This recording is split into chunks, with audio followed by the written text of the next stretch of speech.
Hello everyone and welcome to episode 17. I'm Gabe, and today we'll be uncovering some secrets of the Paleon Region. But first, here's a quick recap. In the last episode, you made it to Creta Cliff and cleared out the Team Arc camp. You defeated their leader. She did escape, but not before pointing you towards Route 9.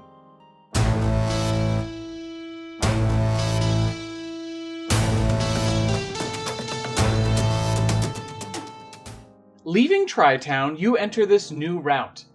The desert sands fade into grasslands and then into a sudden dense jungle. Looking through the thick foliage, you spy Cortoli, Takashuru, Azdazkite, Jerno, and two familiar forms. Time to knock out the final first stage primal form, Little Tyrunt. I knew exactly what I wanted to do with this little guy right away. It just had to go fluffy. You know, we know that adult Tyrannosaurus likely lost most or all of their feathers as they grew up, but this little hatchling is going to be fluffy as heck. And other than the fluff, I did get rid of its fangs just to give it a slightly more bird-like look, while it's small. Color-wise, I could basically do whatever. It's losing its rock typing and will be mono dragon. I guess the colors kind of hint at the secondary typing it gets when it evolves. If you have a guess at what that is, let me know in the comments below. I'll confirm if you get it right. Colors came together easy, and of course, the shiny ended up being the normal Tyrunt's colors. Okay, this is Primal Tyrunt, the Royal Air Pokemon. This correctly restored Pokemon was much fuzzier than researchers were expecting. Primal Tyrunt is able to live in a wide range of climates due to its protective feathering. Though they are quite cuddly, they still sport an incredibly fiery temper. When enraged, they sometimes spout steam from their noses. Its ability is fluffy, because it's very fluffy, and that reduces damage from contact moves by 50%, but doubles the damage they take from fire-type attacks. And you can see them stomping angrily through the trees. But they are far too small to intimidate the next Pokemon who crosses your path. Not only did we finish up the first stage designs, but we get to introduce our first fossil evolution. And who needed more love than poor Bastiodon? Nobody, that's who. So let's see if we can make this design just a tad more appealing. First and foremost, the original design strayed a bit too far from its Ceratopsian inspiration, and I want this to be more recognizable at first glance. We're pulling that nose out a bunch and giving it a nice long horn, along with curving the eyebrow horns forward as well.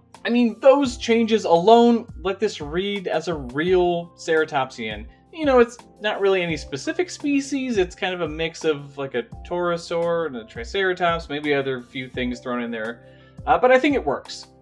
Colors were easy since it's also getting the steel type, so just throwing some grays in there was easy enough. But let's take a look at Primal Bastiodon, the shield Pokemon. This heavily armored Pokemon has absorbed enough minerals from the earth to harden its horns into steel. Primal Bastiodon are incredibly protective of not only Shieldon, but all small Pokemon. Though quite intimidating, they can still be seen happily playing and rolling around in sand dunes. Its ability is Charger, so taking super effective damage raises its speed greatly. And I'm really happy with this design. Oh, and moving forward, I'm also excited for the rest of the second stage fossil designs, as I'll be able to, continue to stretch those designs a little bit further from the base designs. Continuing past this big, bulky Pokemon, the path winds deeper and deeper into the jungle. You often find large, felled trees and eroded boulders blocking the main route, forcing you to explore the small, winding paths to continue west. While leaping between boulders to cross a raging river, you spot a glimmer of a man-made structure atop a roaring waterfall. The terrain is unstable, and the Pokemon are particularly aggressive here, but eventually you make your way all the way to the top. The building is abandoned and overgrown with flowing vegetation. It is similar to the other pop-up research buildings around the Paleon region, but it's older. A water wheel still spins before the waterfall's edge, and when you step inside, weak lighting flickers on. Exploring the building's depth, you find useful items and clues that this building is easily a couple decades older than all the other operations in the Paleon region. You hear rustling sounds coming from deeper in the building, and peeking around a corner, you spot your friend Mal, leisurely exploring. They spot you, smile, and wave you over. Hey! There you are. I was hoping that you'd be heading down this route too. Can you believe this place? I think it's the original lab for when Professor Ginkgo first arrived in the Paleon region. I was just getting these old computers running again, and it looks like there are some recordings from back then. Mal types a bit on a keyboard, and a series of corrupted video files begin to play on a large cracked screen. We're all set up here on Paleon Island. It's just the two of us for now, but I am hopeful that once our research begins, we will be able to gain funding for increase our operations. This island is covered in exposed fossils.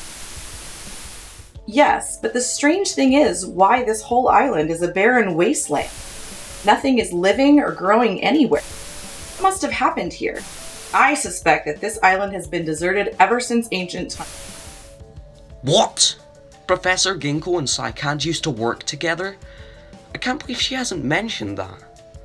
It's so strange to think that when they first arrived there was no life anywhere in the Paleon region. I wonder why that is. Hey, looks like there's some more files though. We've discovered something amazing! Found two wholly unknown and wonderful, but these legendary Pokémon both seem to in a dormant state. Studying the properties of and the possibility for life, who knows what else may be, and the possibilities are endless. Well, Professor Ginkgo and Psycad must have discovered something truly extraordinary if it let them breathe new life into all of the Paleon region. That must be how they brought back the fossil Pokemon without any impurities. I'm gonna stay here and see if I can replicate any of their old work. Unfortunately, a lot of it is locked by a Pokedex. Mal types a bit on the computer until a red screen stops them.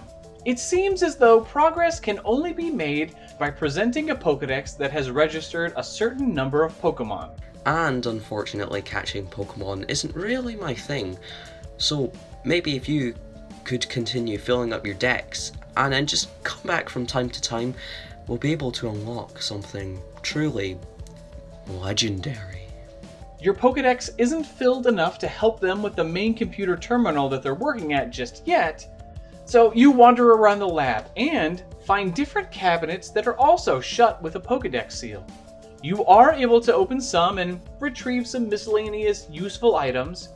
You do come across a research area where 3 Pokemon eggs are frozen in cryogenic tubes.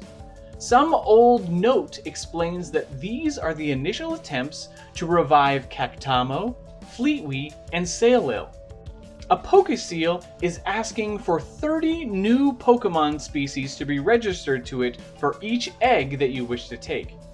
Realistically, you would need to stop back here multiple times to get all the eggs, but for now, we'll say that you're able to grab all 3. You let Mal know that you'll be returning as soon as your Pokedex can get them into the main research computer, and you leave the building to continue west. The route is still difficult to traverse, and your Pokemon are quite exhausted by the time you reach the gate to Ordo Outpost. But before you enter, it seems that your Chippet put in a lot of work and is ready to evolve. Finally, I know that a couple of you have been wondering when little Chippet would finally evolve, so let's continue the theming of stone tools. We're going to have this design showcase the process of striking off bits of stone to create an edge. This is particularly fun, as it lends the design to a bit of asymmetry. You don't usually see a ton of that in Pokemon design, so it's nice to have an excuse to try it out. I wanted to have it still feel kind of awkward, so the lopsided arms and pose help communicate that. You may also notice that the rock face has little eyelash lines on it, and I'll let you know that's because when it evolves, it will become a more feminine design. It will become our obligatory waifu-mon for the Paleon region.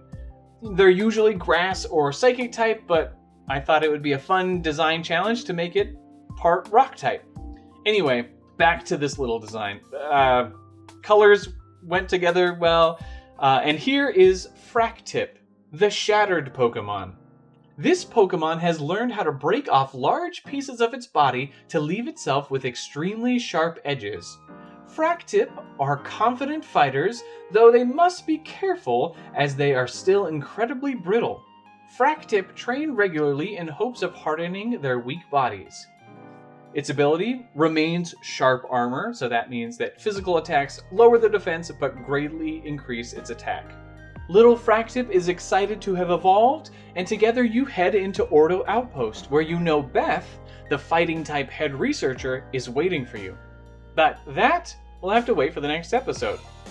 Thank you all so much for watching, and please leave a like if you enjoyed this video.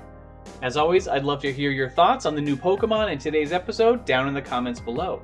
A huge thank you to Aaron, Vanessa, and our newest voice, Vlogging with Gibbster.